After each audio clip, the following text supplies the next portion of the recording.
Yeah, so right now our Utah Task Force 1, our team's been activated. So this team's comprised of multiple fire departments, Unified Fire Authority, Draper City, South Jordan, Salt Lake City, West Valley, and West Jordan, as well as some affiliate members, some civilians, so engineers and medical doctors.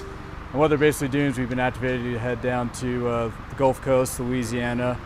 Current destination is Baton Rouge to kind of pre-position for Hurricane Laura as it makes landfall right now. Yeah, it's quite the process. We have 80 personnel who deploy on a task force in multiple fire departments. Some of these people are on shift, so we got to call them off a shift, make sure those positions are filled, so all of our stations still have the right level of firefighters in them.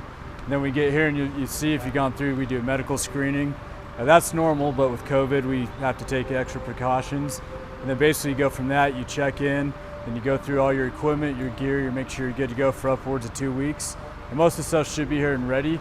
We just want to make sure we have all of our last minute items. Then we'll do a briefing in about an hour, hour and a half, which prepares the team to travel. Give us some numbers, how many people? So we're looking at 80 people. So each fire department that I mentioned is going to contribute their amount of members. But typically this size of a deployment is about 80 individuals. Walk us through, you guys are hopping on a plane pretty much leaving in an hour or two.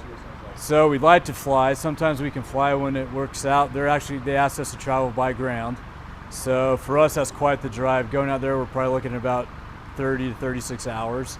We're taking multiple semi-trucks, vans, box trucks. So it's quite the convoy. It takes a little bit of time to get out there. The benefit we have is multiple drivers, so we don't have to stop. We can travel straight there. The only breaks we'll take is for food and bathroom fuel, but we'll get there as quick as we possibly can. And also, you're worried because like right now you probably couldn't fly in given the weather circumstances. Yeah, and road travel is always hazardous. I mean, one of the most dangerous things we typically do is drive. And driving long distances, especially with a large amount of vehicles. Flying is obviously a little more convenient sometimes, but we still have to get our equipment there, and that requires a lot of logistical support. So, yeah, the trucks are definitely one of the best ways to get us there. How long do you expect to be down there? We plan on deploying for 2 weeks. A lot of times we'll get down there, and once they can actually survey the damage that's occurred from the hurricane, that gives us a good idea of how long we'll be there. A lot of it's based off of the ability for the locals to reconvene and take care of their own areas. But we're prepared to be there for 2 weeks, and we're expecting at least that amount of time. Yeah, so these individuals going out, they're professionally trained in a lot of different search and rescue areas. We can get into collapsed structures. We can extricate people out of pretty interesting and difficult situations. We can do water rescue. We have boats. We have medical supplies. We have dogs. We have a lot of different tools and things, resources at our disposal that can help out in a lot of different scenarios that sometimes you don't even expect to run into.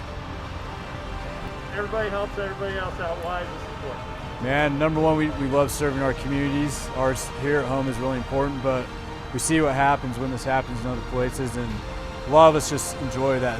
It's fun, and it's unfortunate, but a lot of times we train to do this, we're good at it, and I don't want to say we look forward to this, but we really enjoy using our skills to help somebody else.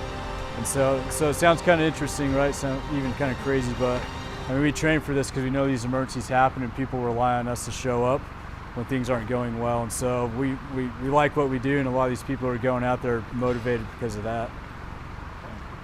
Anything else? Thank you. No, it's awesome. I think that's good. Those are good questions. Thank you, sir. Yeah, you're welcome.